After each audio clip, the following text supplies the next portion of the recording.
Hello students, welcome to online classes of Comilocrits Academy. Myself Mamta Soni, faculty of science. 6th class में आज हमारा जो chapter है वो है गेटिंग टू नो प्लांट्स। ये चैप्टर हमने प्रीवियस वीडियो में स्टार्ट कर दिया था, जिसमें हमने स्टडी किया था डिफरेंट टाइप ऑफ प्लांट्स। यानी कि प्लांट्स के हमने कितने टाइप स्टडी किए? 3 थे। कौन से? हर्ब, शर्ब और ट्री। इसके अलावा हमने कुछ अदर जो टर्म्स होते हैं वो भी हमने स्टडी की थी। कौन कौन सी थी वो? Climbers, creepers and weeds. तो अब हमारा जो नेक्स्ट है पार्ट आता है वो आता है different part of the plant. अब मैंने आपको बताया था कि प्लांट के डिफरेंट पार्ट्स होते हैं। प्लांट में स्टेम होता है, रूट होती है, लीव्स होती है, फ्रूट, फ्लावर, ब्रांचेस, ये सभी पार्ट्स होते हैं प्लांट के। तो इन सभी का फंक्शन अलग अलग होता है प्लांट में। तो आज हम सबसे पहले स्टडी कर रहे हैं stem part of the plant. तो हमारा नेक्स्ट जो पॉइंट है वो है different part of the plant. Different part of the plant. तो different part of the plant में सबसे पहले हम स्टडी करेंगे स्टेम। कौन सा पार्ट है अपना? स्टेम। स्टेम पता है ना सभी बच्चों को? स्टेम जो होता है वो हमें किसी भी प्लांट में जो सबसे ऊपर वाला जो पार्ट होता है इसको हम एरियल पार्ट भी कहते हैं, जो हमें रूट के अबो दिखाई देता है। That is called stem. तो मैंने आपको बताया था कि स्टेम जो होता है कुछ प्लांट्स में हमें ग्रीन कलर का दिखाई देता है, जबकि कुछ में ये वुडी होता है, कुछ प्लांट्स में ये हार्ड होता है और ब्राउन कलर का हमें दिखाई देता है। तो अब हम स्टेम क्यों पढ़ रहे हैं? हम स्टडी क्यों कर रहे हैं स्टेम की? हम स्टडी कर रहे हैं to know the function of the stem. हम ये जानना चाहते हैं कि स्टेम जो होता है वो प्लांट में क्या फंक्शन करता है। What is the function of stem? Stem का फंक्शन होता है conduct the water and minerals to the different parts of the plant from the root. आपको पता है स्टेम जो होता है वो क्या करता है, ये हमारा जो मतलब जो प्लांट का रूट पार्ट होता है वहां से वाटर मिनरल को एब्जॉर्ब करता है और उसको कंडक्ट करता है। या कंडक्ट कहाँ तक करेगा? प्लांट के लीव्स पार्ट तक, प्लांट के फ्रूट होते हैं या फिर प्लांट का फ्लावर पार्ट, ब्रांचेस पार्ट, उन सभी को क्या होती है? वाटर मिनरल की जरूरत होती है। तो उन सभी को ट्रांसपोर्ट कौन करता है? स्टेम। और कैसा पार्ट होता है? ये एरियल पार्ट होता है। तो हम क्या स्टडी करते हैं? It is the aerial part of the plant। ये प्लांट का कैसा पार्ट होता है? एरियल पार्ट होता है। अभी इसी के साथ में इसका फंक्शन क्या होता है? फंक्शन होता है इसका conduct. It conduct the water and mineral from root to different parts of the plant। ये रूट से वाटर मिनरल को एब्जॉर्ब करता है और डिफरेंट प्लांट्स को क्या करता है? ट्रांसपोर्ट करता है। अब हम इसको हम कैसे समझें? इसके लिए हम एक एक्टिविटी करते हैं। एक्टिविटी हम ये समझेंगे कि क्या सच में जो स्टेम होता है वो वाटर ट्रांसपोर्ट करता है। तो एक्टिविटी के लिए हम क्या करेंगे? तो नेक्स्ट पॉइंट है अपना एक्टिविटी। नेक्स्ट क्या है अपना पॉइंट? एक्टिविटी। एक्टिविटी के लिए हम क्या करते हैं? एक्टिविटी के लिए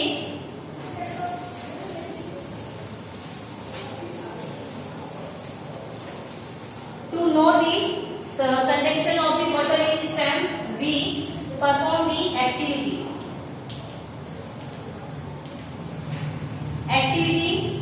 अब इस एक्टिविटी में क्या करना है? हमें एक हर्ब प्लांट लेना है। मैंने आपको बताया था कि हर्ब प्लांट जो होते हैं उनकी जो लेंथ, उनकी जो हाइट होती है वो होती है लेस देन 1 मीटर। ये हमने अपनी प्रीवियस वीडियो में स्टडी किया है कि हर्ब प्लांट जो होते हैं उनकी हाइट क्या होती है? Less than 1 metre. तो हमें एक हर्ब प्लांट लेना है, लेकिन हर्ब प्लांट ऐसा लेना है जिसमें कम यानी कि मिनिमम 1 फ्लावर प्रेजेंट होना चाहिए। तो हम क्या लेंगे? एक हर्ब प्लांट लेंगे और उस हर्ब प्लांट को हम एक ग्लास के अंदर रखेंगे। उस ग्लास के अंदर हमको थोड़ा सा वाटर ऐड करना है और वाटर के अंदर हमें रेड इंक ऐड करनी है। देखो कैसे? हमने यहाँ पे एक ग्लास लिया। क्या लिया हमने? ग्लास। ये क्या किया हमने ग्लास, इस ग्लास में हमने वाटर ऐड किया। क्या ऐड किया हमने इसमें? वाटर। वाटर का फॉर्मूला होता है H2O। वाटर का फॉर्मूला क्या होता है? H2O। H2O का मतलब क्या है यहाँ पे? वाटर। ओके, अब आता है कि इस ग्लास के अंदर हमने एक प्लांट हर्ब प्लांट लिया। तो जैसे मान लीजिए कि ये हर्ब प्लांट है और इस हर्ब प्लांट का जो स्टेम है वो आपको इस तरीके से क्या करना है, इस ग्लास के अंदर आपको रखना है। अब इस ग्लास के अंदर आप क्या करेंगे? रेड इंक ऐड करेंगे। क्या ऐड करेंगे? Red ink. क्लियर बात है बच्चों को?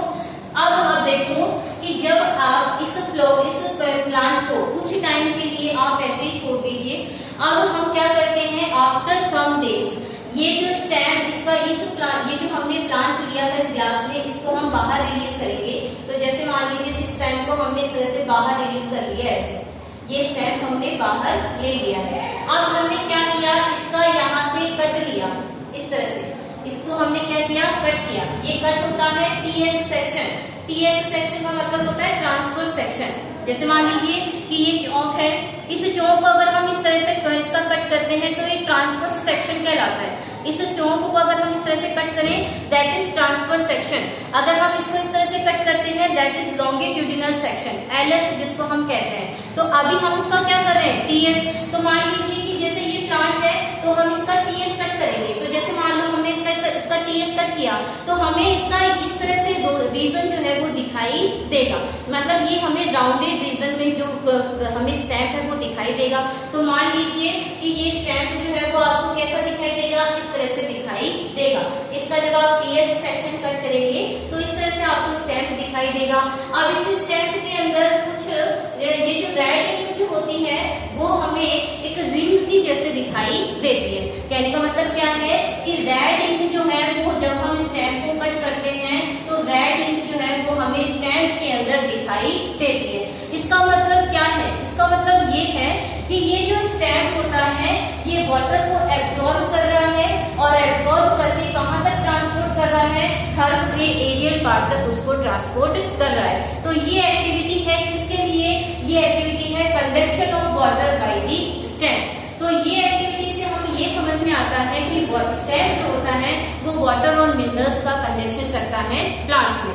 तो इस स्टेम के बाद में हम अपना नेक्स्ट जो पार्ट है वो हम स्टडी करते हैं लीफ। तो स्टेम में हमने क्या स्टडी किया? स्टेम में हमने स्टडी किया it is the aerial part of the plant and it conduct the water and mineral to different part of the plant. उसके बाद में हमने एक्टिविटी डिस्कस की।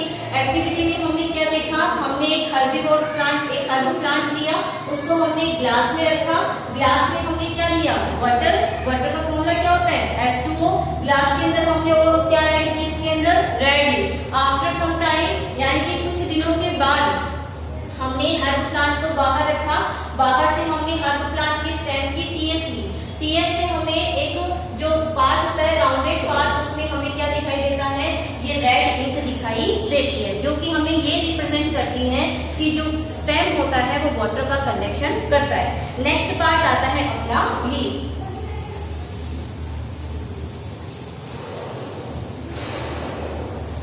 नेक्स्ट पार्ट क्या आता है अपने? लीफ।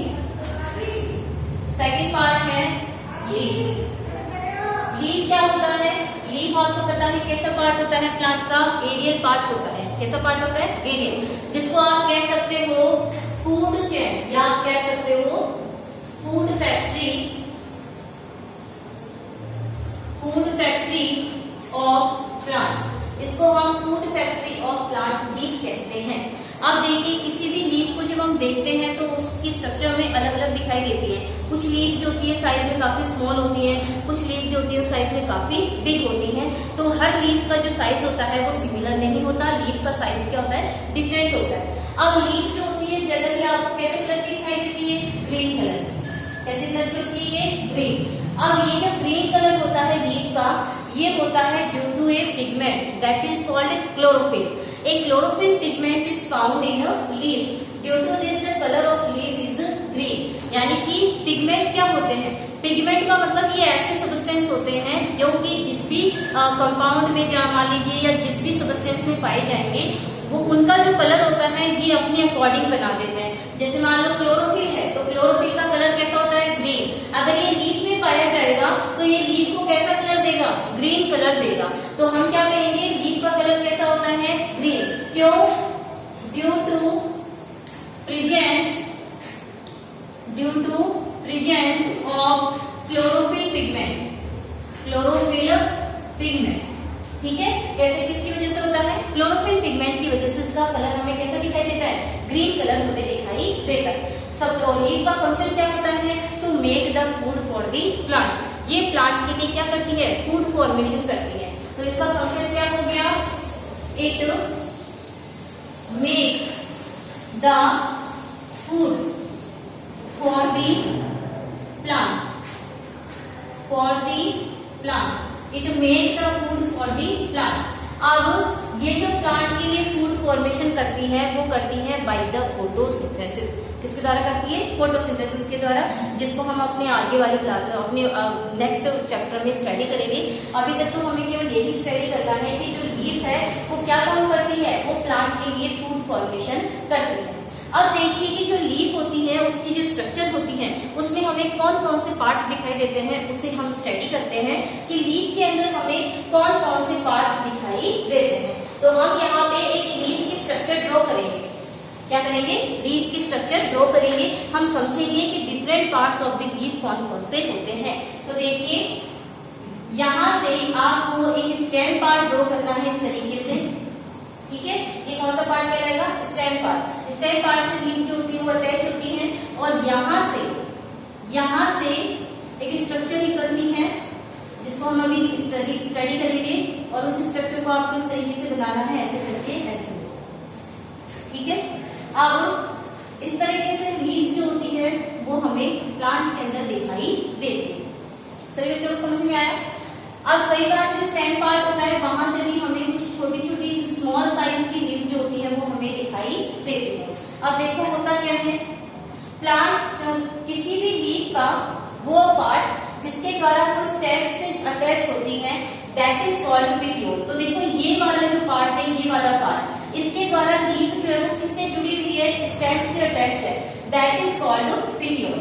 इस पार्ट को आप क्या कहेंगे? पेटियोल कहेंगे। क्या कहेंगे इसको? पेटियोल। क्लियर है सभी बच्चों को? अब ये जो आपको नेक्स्ट इसके अंदर की तरफ ये जो बिल्कुल मिड में जो स्ट्रक्चर दिखाई दे रही है इसको हम कहते हैं, इसे इनर और मिडिल जो लाइनिंग है इस मिडिल लाइन को हम कहते हैं मिड रिब। क्या कहते हैं इसको? मिड रिब कहते हैं। क्या कहते हैं इसको? Mid rib. अब मिड रिब जो है उसमें साइड से इस तरह से कुछ वेव्स या लाइंस हमें दिखाई देती हैं जो कि इसमें से निकली हुई होती है, दैट इज कॉल्ड वेव्स। उन्हें हम क्या कहेंगे? वेव्स कहेंगे। क्या कहते हैं उन्हें? वेव्स। अब ये जो हमारा लीफ है, आप जब किसी भी लीफ को देखते हो तो आपको ब्रॉड पार्ट दिखाई देता है लीफ का। जैसे मान लो ये लीफ है तो ये इसका क्या है? एक ब्रॉड पार्ट। इस ब्रॉड पार्ट को हम लैमिना कहते हैं। क्या कहते हैं इसको? Lamina. This broad part is called lamina. कई बार लैमिना को हम ब्लैड भी कहते हैं। क्या कहते हैं इसको? ब्लैड। तो different part of the leaf कौन कौन से हुए? Petiole, lamina, midrib and brain, जिनको हमें लीफ के अंदर स्टडी करना है। तो सबसे पहले देखो what is the petiole.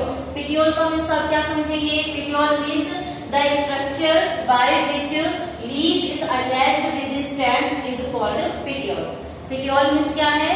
The structure by which leaf is attached with stem is called petiole. तो पेटियोल की डेफिनेशन समझ में आ गई सब बच्चों को? What is the petiole? The structure of the plant, the structure of the leaf by which leaf is attached with the stem, that is called petiole. यहाँ तक क्लियर हुआ सब बच्चों को? उसके बाद में हम नेक्स्ट आते हैं लैमिना पे। लैमिना को मैंने क्या बताया? It is the broad part. ये काफी ब्रॉड पार्ट होता है, तो हम कैसे डिफाइन करेंगे इसको? The broad part of the leaf is called lamina. The broad part of the leaf is called lamina और फ्लैट। यानी कि ये लीफ का क्या होता है, ब्रॉड पार्ट होता है। उसके बाद में आता है मिडरिब। मिडरिब क्या होता है, the middle line which is passes between mid of the leaf, वो मिडिल लाइन जो कि लीफ के बिल्कुल मिड में से पास होती है, that is called midrib. Next आता है व्हाट इज वेन। वेन का मीन्स होता है कि जो मिडरिब जो होती है उससे से जो लेटरल लाइंस अराइज होती हैं, मिडरिब से जो लेटरल, ये जो आपको लेटरल लाइंस दिखाई दे रही हैं, that is called veins. In terms की जो डेफिनेशन है वो आपको अपनी पीडीएफ फाइल में मिल जाएंगी। तो हमने क्या स्टडी किया, हमने स्टडी किया स्ट्रक्चर ऑफ लीफ, जिसमें हमने स्टडी किया what is the petiole, what is the lamina, what is the midrib and what is the when. अब हम एक और पॉइंट स्टडी कर लेते हैं, लीफ वेंशन, कि लीफ वेंशन क्या होता है। देखिए एक और पॉइंट आ जाता है लीफ वेंशन। एक लीफ का ही एक पार्ट है, उसे हम स्टडी कर लेते हैं। लीफ वेंशन क्या होता है, leaf venation, what is the leaf venation. Leaf venation का मतलब होता है अरेंजमेंट ऑफ द वेन, यानी कि जो वेन्स होती हैं उनका लीफ में कैसा अरेंजमेंट है, उसे हम लीफ वेंशन कहते हैं। लीफ वेंशन का मीन्स क्या है, arrangement of the vein in a leaf, that is called leaf वेंशन।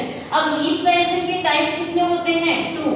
कौन कौन से, एक तो होता है इसका रेटिक्यूलेट वेंशन, रेटिक्यूलेट वेंशन, और एक होता है इसका रेटिक्यूलेट वेंशन। रेटिक्यूलेट वेंशन का मीन्स क्या होता है, रेटिक्यूलेट वेंशन का मीन्स ये होता है कि जब लीफ के अंदर जो वेन्स है वो अगर नेटवर्क की फॉर्म में प्रेजेंट है, दैट इज कॉल्ड रेटिक्यूलेट वेंशन। देखो एग्जांपल कैसे समझेंगे, मान लीजिए ये हमारे पास में कोई भी लीफ है इस तरीके से, क्या है ये लीफ, इस लीफ में से बिल्कुल मिड में से क्या पास होंगी, मिडरिब, क्या पास होंगी, मिडरिब। अब ये मिडरिब से जो वेन्स हैं वो अगर नेटवर्क की फॉर्म में अराइज हो, यानी कि लीफ का वेन्स का इस तरह से नेटवर्क प्रेजेंट हो, तो उसे आप क्या कहेंगे, रेटिक्यूलेट वेंशन कहेंगे। क्या कहेंगे उसको, रेटिक्यूलेट वेंशन। इसका एग्जांपल लेते हैं हम, जैसे पीपल का जो ट्री होता है उसकी जो लीफ होती है उसमें वेन्स जो होती है वो हमें एक नेटवर्क की फॉर्म में दिखाई देती है, दैट इज कॉल्ड रेटिक्यूलेट वेंशन। नेक्स्ट आता है पैरेलल वेंशन। क्या आता है, पैरेलल वेंशन।